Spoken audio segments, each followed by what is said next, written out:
제27회 관공은 천리길을 필마로 달리고 한수후는 5관문 지나며 6장수를 배다.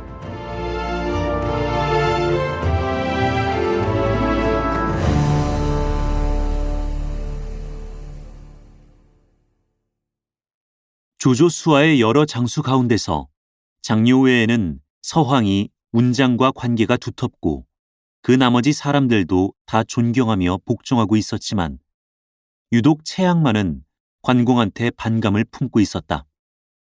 그래서 그가 오늘 운장이 갔다는 말을 듣자 뒤를 추격하자고 한 것이다. 그러나 조조는 옛 주인을 잊지 않으며 오가는 것이 이렇듯 명백하니 실로 대장부라. 그대들도 마땅히 본받을지어다.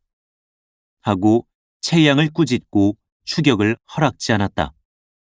정욱이 말했다. 승상에 후하신 대우가 있었음에도 관모가 뵙지도 않고 떠나면서 한 장 글에 허튼 소리를 늘어놓아 주공의 위엄을 모독한즉 그 죄가 실로 큽니다. 만약 그가 원수한테라도 가버리게 놓아둔다면 그야말로 범에게 날개를 붙여주는 것이니 뒤쫓아가서 죽이고 후원을 없애는 것이 지당할까 합니다. 네, 이미 전일에 허락한 일이거늘 어찌 언약을 깨겠는가. 각기 제 주인을 위해서 하는 일이니 뒤쫓지 말아야 하오. 조조는 이렇게 말하고 나서 장유를 보고 명했다. 운장이 금을 봉하고 인을 방에 두었다니 재물도 그의 마음을 움직일 수 없고 벼슬과 복록도 그의 뜻을 옮기게는 못하는 것이라. 나는 이런 사람을 가장 공경하는 터요. 아마 그리 멀리는 못 갔을 것인즉 그대는 먼저 가서 그를 잠시 머물러 있게 해주오. 내가 그와 더불어 정을 한층 더 깊이 하고 선물도 주고 싶어 그러오. 전송도 할 겸 노자와 옷가지를 주어 훗날의 기념으로 하리다. 명을 받은 창효가 혼자 말을 타고 먼저 떠나고 조조는 몸소 수십 길을 거느리고 그 뒤를 쫓아 말을 달렸다. 관운장이 타고 있는 적토마가 하루에 천리를 가는 터라 본래는 운장의 뒤를 쫓으려 해도 따라잡을 수 없었다. 하지만 그는 수레를 호송해 가는 길이기에 말을 달리지 않고 고삐를 늦추어 서서히 가고 있었다. 그러자 문득 등 뒤에서 운장! 잠깐만! 하고 외치는 소리가 난다. 머리를 돌려보니 장효가 말을 몰아 달려오고 있었다. 관공은 수레 모시는 종자를 보고 큰 길 쪽으로 급히 가라 이르고 나서 적토마를 멈춰 세우고 청룡도를 가슴에 안으며 물었다. 문어는 날 데려가려고 온 것이겠지? 아니요.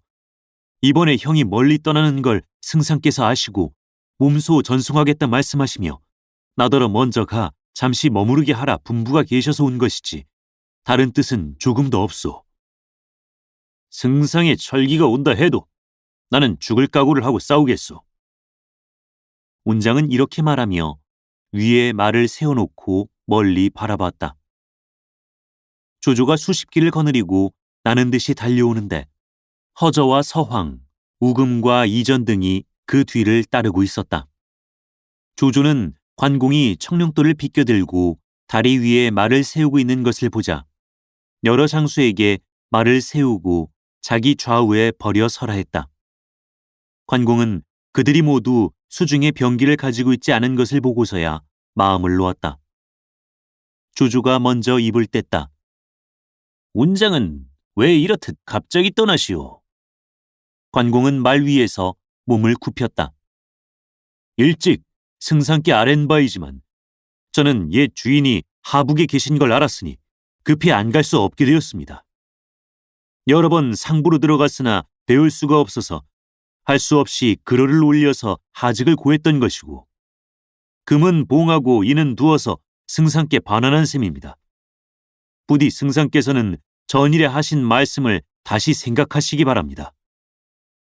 내가 천하의 신의를 취하려 하는 터에 어찌 전일의 언약을 저버릴 수 있겠소. 다만 장군이 도중에 불편한 일이나 있을까 염려되어 특히 노자를 받아줬으면 해서 온 것이오. 조조의 말이 떨어지자 한 장수가 곧 마상에서 황금을 접시에 놓아서 바친다. 그러나 관공은 누차 은사를 입어 쓸 것이 아직 넉넉하오니 이 황금은 두셨다가 사졸들에게 상으로 주십시오. 하고 받지 않는다. 공이 세운 크나큰 공로에 비하면 매우 적은 것인데 사양 말고 어서 받으시오. 변변치 못한 그만한 수고를 가지고 어찌 그렇듯 말씀하십니까? 조조는 웃고 천하의 의로운 자인 공을 내가 보기 박해 곁에 머물러 깨질 못하는군. 그럼 한 벌 비단으로 내 작은 뜻이나 표할까 하오. 하며 한 장수를 시켜 말에서 내려 비단 옷을 받들어 올리라 했다. 운장은 조조의 마음속을 몰라서 감히 말에서 내리지 못하고 청룡도 끝으로 그걸 낚아 올려 몸에 걸친 다음에 말 곱비를 당기며 머리를 돌려 승상께서 금포를 내려주시니 황감하기가 그지없습니다. 훗날 다시 배울 때가 있겠지요. 하고 살해하고는 다리를 건너 북을 바라고 떠났다. 이자가 이렇듯 무례한데 어찌하여 사로잡으려 아니하십니까? 허전은 벌떡하는데 조조는 저는 다만 한 사람이요. 우리는 수십인이라서 어찌 의혹을 품지 않겠느냐. 더구나 일단 언약을 한 터이니 뒤쫓아서는 안 된다. 하고 여러 장수를 거느리고 성으로 돌아오며 길 위에서 운장의 일을 생각하고 탄식하기를 마지 않았다. 조조가 돌아간 말은 더 하지 않기로 하고 한편 관공은 수레의 뒤를 쫓아 30여리나 달렸건만 수레가 보이지 않아 당황해서 사면으로 찾는 중에 문득 산 위에서 관장군, 잠깐만! 하는 소리가 났다. 올려다보니 황건으로 머리를 싸고 몸에는 비단 옷을 걸친 한 소년 장수가 100여 명 보조를 거느리고 손에 창을 들고 말을 몰아 내려오는데 말목에는 수급 하나가 매달려 있다. 넌 웬 놈이냐? 관공이 묻자 그 소년 장수는 창을 내버리고 말에서 뛰어내리자 땅에 엎드렸다. 운장은 그가 무슨 간계나 꾸미는 것이 아닌지 의심해 말을 멈춰 세우고 칼을 들며 거듭 물었다. 장사는 성명을 통하여라. 저는 양양 사람으로 성은 요요, 이름은 화, 자는 원검이라 합니다. 병난 세월에 할 수 없이 강호를 떠돌며 500여 명을 모아서 검리학질로 살아오는 터입니다. 오늘 저의 무리인 두원이 산에서 내려와 순을 돌다가 두 부인을 잘못 검리학해 데려왔습니다. 제가 두 부인을 따라온 종자에게 물어서 그분들이 바로 대한 유황숙의 부인이심을 알게 되고 또한 장군께서 몸소 호송하시는 줄을 듣게 되어 곧 도로 보내드리자고 했는데 두원이 듣지 않고 무례한 말을 하기에 제가 죽이고 이렇듯이 수급을 바쳐 죄를 청하러 온 것입니다. 그래, 두 부인께서는 지금 어디 계시나? 산중에 계십니다. 관공이 급히 모셔오라고 분부하자 잠시 후 100여 명이 수레를 옹위해 산에서 내려왔다. 관공은 곧 말에서 내려 칼을 내려놓고 수레 앞에 가서 두 손을 맞잡고 서서 형수님들께서 얼마나 놀라셨습니까? 하고 말했다. 두 부인이 만일 요 장군이 도와주지 않았다면 우리는 진작 두원한테 욕을 봤을 거예요. 하는지라 관공이 좌우를 돌아보고 물었다. 요아가 두 부인을 어떻게 구해드리더냐? 두원이 두 부인을 산 위로 겁박해 놓고 유화더러 각기 한 사람씩 나누어 아내를 삼자고 했습니다. 유화는 두 부인이 누구시며 또한 어찌 되어 이곳을 지나게 되었는가 하는 걸 물어서 알고는 정중히 모시려 했습니다. 그런데 두원이 듣지 않으므로 유화가 그를 죽였습니다. 좌우가 하는 말을 듣고 관공은 유화에게 깊이 살해했다. 유화는 저의 부하에게 시켜서 관공을 호송해 드리겠다고 자청했다. 관공은 이 사람은 어쨌든 황건의 여당이니 동반하지 말아야겠다 라고 속으로 생각하고 그 청을 사절했다. 유화가 다시 금백을 드리려 했으나 관공은 그것도 사절했다. 요한은 관공과 작별하고 산중으로 돌아갔다. 운장은 두 형수에게 조조에게서 옷을 선사받은 얘기를 한 다음 수레를 재촉하며 앞으로 나아갔다. 날이 저물어 어느 촌장에 찾아 들어가서 하룻밤 묵어가기를 청했더니 수염과 머리가 하얗게 센 주인이 나와서 맞아들였다. 장군의 존명을 말씀해 주십시오. 나는 유현덕이 아우되는 관우입니다. 관공이 정중히 예를 갖추고 대답했다. 그럼 저 안량과 문추를 베신 관공이 아니십니까? 그렇습니다. 노인은 크게 기뻐하며 곧 안으로 모셨다. 관공이 수레 안에 두 부인께서 계십니다. 하고 말하자 노인은 곧 자기 아내를 불러서 모셔드렸다. 두 부인이 초당으로 들어오자 관공은 두 손을 맞잡고 두 부인 곁에 가 섰다. 노인이 그에게 자리에 앉기를 권했다. 형수님께서 계신 터에 어찌 감히 앉겠습니까? 관공이 이렇게 말하므로 노인은 곧 자기 아내에게 일러서 두 부인을 안채로 모셔가 접대하고 자기는 초당에서 관공을 접대했다.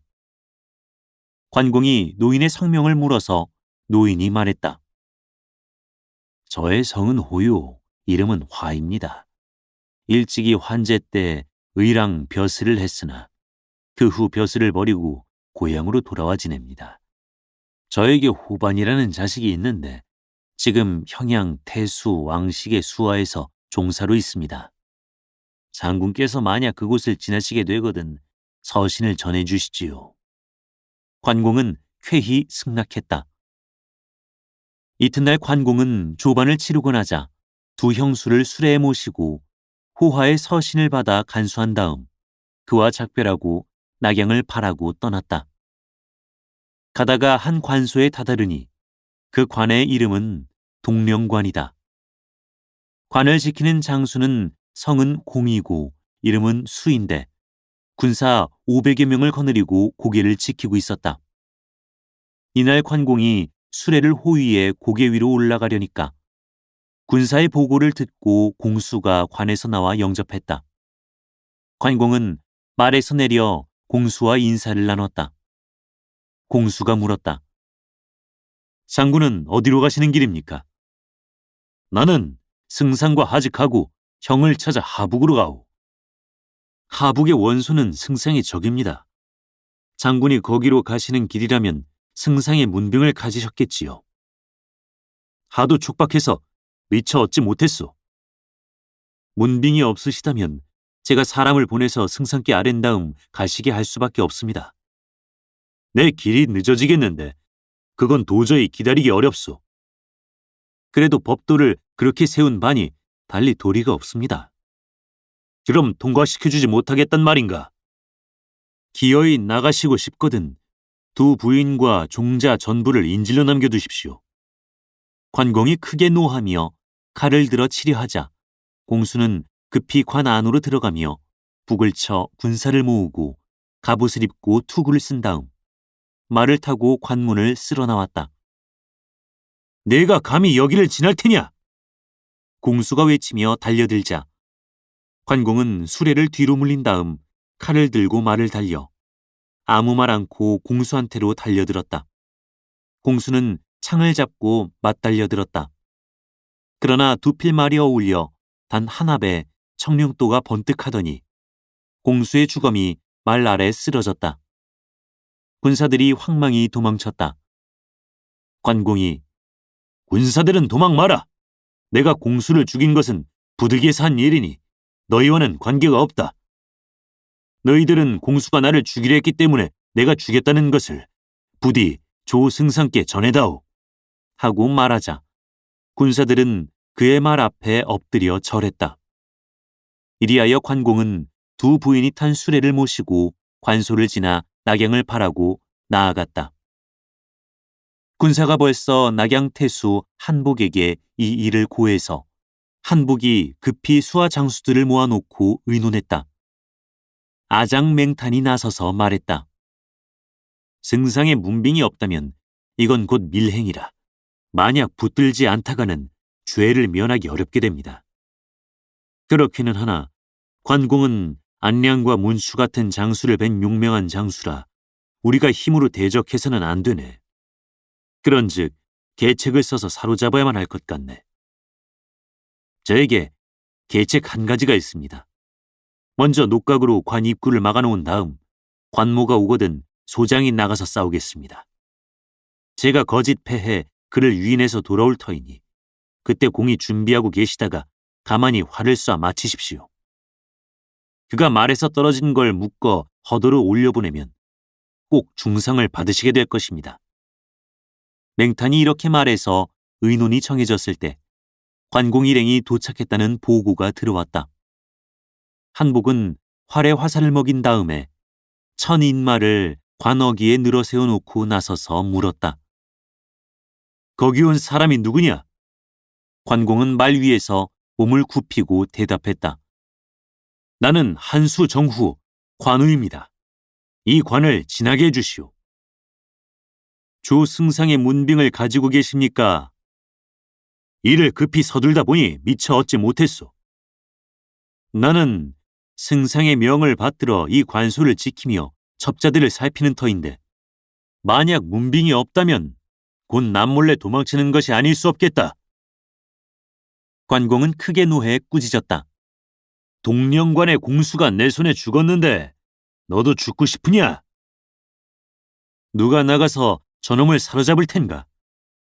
한복의 외침 소리가 떨어지자마자 맹탄이 출마해 쌍도를 휘두르며 관공에게 덤벼들었다. 관공은 수레를 뒤로 물리고 나서 말을 달려나가서 맞았다. 맹탄이 새 합을 채 어울리지 못해 말머리를 돌려 달아나서 관공은 그 뒤를 바싹 쫓았다. 맹탄은 관공을 유인할 심산이었건만 뜻밖에도 관공의 말이 하도 빨라서 어느 결에 관공의 한 칼에 두 동강이 났다.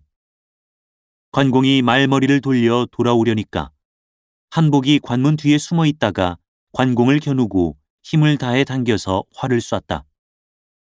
화살이 바로 관공의 왼쪽 팔에 들어맞았다. 관공은 입으로 화살을 뽑자 피가 콸콸 흐르건만 그대로 나는 듯이 한복에게 덮쳐들었다. 군사들이 흩어진다.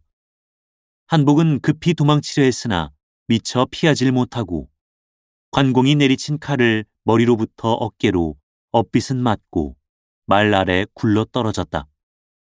관공이 군사들을 물리치고 수레를 보호해 관을 지났다. 관공은 헝겊을 푹 찢어 상처를 동염했다.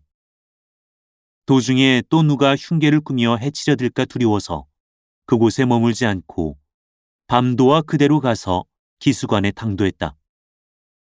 기수관을 지키는 장수는 병주 사람이니 성은 변이요 이름은 희라 긴 쇠사슬 양 끝에 쇠로 된 추가 달려있는 유성추를 잘 다루는데 원래 황건적의 여당이었으나 뒤에 조조를 섬겨서 이 관을 지키게 된 사람이다. 이때 그는 관공이 곧 당도하리라는 소식을 듣고 계책 하나를 꾸몄다. 그는 관소 앞에 있는 진국사 안에 도부수 200여 명을 깔아놓은 다음 관공을 절 안으로 유인해 술잔을 깨는 것을 군호로 삼아서 해치기로 한다. 변희는 준비를 다 해놓자 관에서 나가 관공을 영접해드렸다. 관공은 변희가 몸소 나와서 영접하는 걸 보고 말에서 내려 대면했다. 변희가 말했다. 위명을 천하에 떨친 장군을 누군들 공경하지 않겠습니까? 이번에 황숙에게 돌아가신다니 그 충성스러운 마음에 감복하는 바입니다. 관공이 공수와 한복을 뵌 얘기를 다 했더니 변희는 죽이신 것이 아주 지당하십니다. 제가 승상을 뵙거든 장군의 간절한 마음을 대신 말씀해 드리리다. 변희가 이렇게 말하므로 관공은 심히 기뻐했다. 그는 변희와 말머리를 가지런히 해 기수관을 지나 진국사 앞에 이르러 말에서 내렸다. 중들이 종을 울리며 나와서 맞아들였다. 원래 이 진국사는 한 명제의 어전 향화원으로서 이 절에 30여 명이나 되는 중이 있다. 그런데 중 하나가 공교롭게도 관공과 동양 사람이었으니 그의 법명은 보정이었다.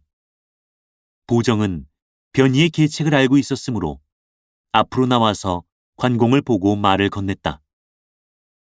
장군께서는 포동을 떠나신 지 몇 해나 되십니까? 20여년이 되나 보네. 소승을 알아보시겠습니까? 고향을 떠난 지 하도 오래되어서 동면목이 없네. 소승의 집이 장군댁과 강 하나 사이에 두고 있었습니다. 변희는 보정이 고향 이야기를 꺼내는 것을 보자 혹시 비밀이 드러날까봐 두려워서 꾸짖었다. 곧 장군을 연석에 모시려는 참인데 중놈이 무슨 잔사설이 이다지 많으냐? 아니요. 오래간만에 서로 만났으니 어찌 예정을 펴지 않겠소. 관공이 이렇게 말하는데 보정은 차를 대접하겠다면서 관공을 방장으로 청했다. 그런데 관공은 두 부인께서 수레에 계시니 차를 부인들께 먼저 드리게 하고 말했다. 보정은 차를 두 부인께 대접하라 이르고 나서 관공을 방장으로 모셔갔다. 보정은 함께 들어가면서 관공에게 자기가 차고 있는 작은 칼, 계도를 손으로 들어 보이고 슬쩍 눈짓했다. 관공은 그 뜻을 알아차리고 좌우에게 청룡도를 들고 자기 곁에 바싹 따르라 했다. 변희는 법당에 차린 연석에 관공을 청했다. 관공이 물었다. 군이 나를 청하는 것이 호의요 아니면 악이요? 변희가 미처 대답하기도 전에 관공은 사면벽에 둘러친 휘장 뒤에 도부수들이 숨어있는 걸 재빨리 보고 꽥 소리를 질렀다. 내가 너를 좋은 사람으로 여겼더니 이게 무슨 짓이냐? 변희는 일이 탄로난 것을 알자 즉시 외쳤다. 빨리 쳐라! 좌우가 일제히 손을 쓰려 했으나 칼을 빼어든 관공에게 모두 맞아 쓰러졌다. 변희가 법당에서 뛰어내려 복도를 냅다 뛰었다.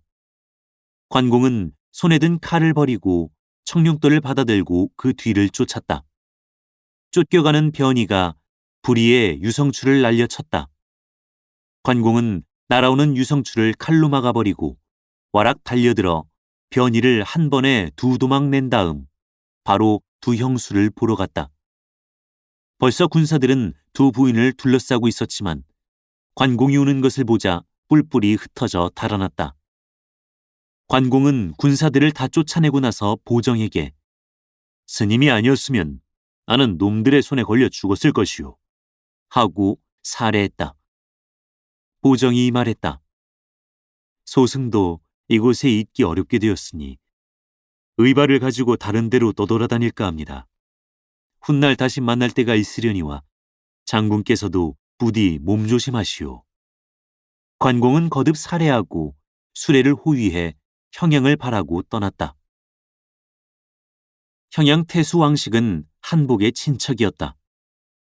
한복이 관공의 손에 죽었다는 소식을 듣자 왕식은 관공을 암해하자고 짜고서 사람을 내보내서 관을 굳게 지키게 했다. 관공 일행이 당도하자 그는 관에서 나가 웃는 낯으로 관공을 영접했다. 형을 찾아 떠나게 됐다는 관공의 말을 듣고 나서 왕식이 말했다. 장군께서는 먼 길 오시느라 고생을 얼마나 하셨겠습니까? 또 두 부인께서도 수레를 타고 오느라 고나실 터이니 성으로 들어가셔서 오늘 하루를 편히 쉬시고 내일 떠나도록 하시지요. 왕식이 이렇게 매우 친절히 권하는 걸 보고 관공은 두 형수를 모시고 함께 성 안에 들어갔다. 관여가는 여러 가지 준비가 갖춰져 있었다. 왕식은 관공을 연석에 청했다. 관공이 이를 사양하고 가지 않자 왕식은 사람들을 시켜 잔치 음식을 관역으로 보내왔다. 관공은 길을 오느라 몸이 고달팠다. 그는 두 형수에게 저녁을 권한 다음 안채에서 편히 쉬게 하고 종자들에게도 말을 배불리 먹인 다음 각자 편히 쉬라 이루고 나서 자기도 또한 갑옷을 벗었다. 한편 이쪽에서는 왕식이 종사 호반을 가만히 불러 명했다. 관훈장은 승상을 배반하고 도망해온 데다가 도중에 태수와 관소를 지키는 장교들을 죽인 자로서 그 죄가 중하다. 그런데 그의 무술과 용기가 출중해서 대적하기 어려우니 자네는 오늘 밤에 천군을 거느리고 가서 관역을 둘러싸되 군사 하나에 횃불 한 자루씩 준비시켜서 삼경이 되거든 일제히 불을 지르라. 누구든 하나도 남기지 말고 모조리 다 태워주게라. 나도 군사를 거느리고 접응하겠다. 호반은 영을 받자 즉시 군사를 점거해서 은밀히 마른 섭과 불이 잘 붙는 물건들을 관역 밖에 날라다 놓고 약속한 시간을 기다렸다. 그런데 그 사이 호반은 내가 관훈장의 이름은 들은 지가 오래되지만 어떻게 생긴 사람인지 어디 들여다볼까 하고 생각했다. 그래서 관역 안으로 들어가 영리를 보고 관장군께서 어디 계시냐 하고 물으니까 정청에서 책을 보고 계십니다 하고 대답하기에 발소리를 죽이고 정청 앞에 이르러 들여다보니 공이 왼손으로 수염을 쓰다듬으며 등불 아래에서 책을 보고 있다. 호반은 한참이나 바라보다가 무심결에 탄식했다. 참으로 천인이로구나. 거기 누구냐? 관공이 물어서 호반은 안으로 들어가 절을 했다. 형양 태수 마카에 있는 종사 호반이옵니다. 아, 자네가 허도성 밖에 사는 호화 노인의 아들인가? 바로 그렇습니다. 관공은 즉시 종자를 불러 행리 속에서 서신을 꺼내오라 해서 호반에게 주었다. 편지를 다 읽고 나서 호반은 하마터면 충이 지사를 잘못 살해할 뻔했구나 라며 탄식하고 관공에게 가만히 일렀다. 왕식이 불측한 마음을 품고 장군을 해치려고 몰래 군사를 풀어 관역을 사면으로 포위하고 오늘 밤 삼경을 기약해서 불을 지를 작정입니다. 제가 당장 가서 성문을 열어놓을 터이니 급히 행장을 갖추고 성을 나가십시오. 관공은 크게 놀라 황망히 갑옷을 입고 투구를 쓰고 칼을 들고 말에 올라 두 형수를 수레에 모시고 관역을 나서며 자세히 보니 과연 군사들이 저마다 손에 횃불을 들고서 명령이 내리기만 기다리고 있었다. 성문에 이르니 문이 열려 있었으므로 관공은 수레를 재촉해 황황히 성에서 빠져나갔다. 호반은 급히 돌아가서 관역에 불을 질렀다. 관공이 멸리를 채 못 갔는데 뒤로부터 횃불이 비치며 인마가 쫓아왔다. 왕식이 앞장서서 외쳤다. 관훈장, 도망 마라! 관공은 말을 멈추고 서서 이 필부야! 나는 내 원수가 아닌데 어찌하여 나를 불에 태워 죽이려 했느냐? 하고 소리를 가다듬어 꾸짖었다. 왕식은 창을 꼬나잡고 말을 급히 몰아 관공에게로 달려들었다. 그러나 관공이 칼을 한번 내두르자 왕식은 허리를 잘려 두 동강 나고 말았다. 따라왔던 군사들은 다 도망쳤다. 관공은 수레를 재촉해 길을 서둘렀다. 그는 마음속으로부터 호반에게 감사하기를 마지 않았다. 그의 일행이 활주 경계에 이르자 누가 유연에게 이를 고했으므로 유연은 수십 길을 거느리고 성에서 나와 영접했다. 관공은 마상에서 몸을 굽혀 인사했다. 대수는 그간 별거 없으셨습니까? 공은 지금 어디로 가시는 길입니까? 승상과 하직하고 형을 찾아가는 길입니다. 현덕은 원수한테 가 계시지 않습니까?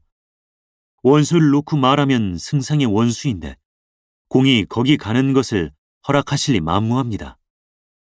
전일에 언약한 바가 있었소. 그런데 지금 황하 나루터의 관문은 하후돈의 부장 진기가 지키고 있는데 아마도 장군이 건너가시기는 안 할 텐데요. 그렇다면 태수께서 배를 한 척 내주시지요. 배야 있지만 내드릴 수는 없습니다. 내가 저번에 안량과 문출을 베어서 귀공의 잭을 풀어드린 바 있거늘 지금 와서 그까짓 배 한 척쯤을 빌려주지 못하겠다니 어디 도리에 맞소? 하후돈이 알면 필연 내게 죄를 주겠으니 그게 걱정이 되어서입니다. 관공은 유연히 아무짝에도 소용없는 사람이라 여기고 수레를 재촉해서 앞으로 나아갔다. 황한 나루터에 이르니 진기가 군사를 거느리고 나타났다. 거기 오는 자가 누구냐? 한수 정후 관우입니다. 어디로 가시는 길입니까? 형 유연덕을 찾아 하부로 가는 길입니다. 강을 건너게 해주시오. 승상의 문병을 가지셨습니까? 내가 승상의 통제를 받지 않는 터에 문병을 가지고 있을 리가 있겠습니까? 나는 하후 장군의 명을 받들고 이 관액을 지키고 있는 거요. 날개가 돋쳤더라도 여길 지나지 못할 줄 아시오. 관공은 대로했다. 내가 오는 도중에 막는 자를 다 죽여버린 걸 아느냐? 무명 하장들을 죽였을 뿐이지 내가 나도 죽일 만하냐? 관공은 노에서 외쳤다. 내가 안량과 문추와 비해서 어떠냐? 진기도 대로에서 칼을 꼬나잡고 말을 달려 관공한테 달려들었다. 두 필말이 어울려 단지 한 합에 관공의 칼이 번쩍하더니 진기의 목이 떨어졌다. 대들던 놈을 죽였으니 나머지는 도망 말고 속히 배를 내서 나를 건너게 하시오. 관공이 이르자 군사들이 급급히 배를 언덕에 갖다 댄다. 관공은 두 형수를 배에 태우고 강을 건넜다. 황하를 건너면 원소의 땅이다. 관공은 관액 5군데를 지나오며 장수 6을 베었다. 후세 사람이 이를 감탄하여 지은 시가 있다. 인을 걸어놓고 금을 봉하고 조승상 하직하고 형을 찾아서 머나먼 길 떠났네. 적토마에 올라타서 천리길 가며 청룡도 비껴들고 5관을 나왔구나. 장애라 그 충성 하늘을 찌르나니 이때부터 영웅은 강산을 뒤흔든다. 독행하며 5관 참장 응당 무적이니 이 일을 글로 지어 길이 전하네. 관공이 말 안장에서 자탄했다. 나는 본시 도중에서 사람을 죽일 생각이 없었다. 모두 막 부득이해서 한 짓이지만 조공이 이를 알면 배은망덕이라 하겠지.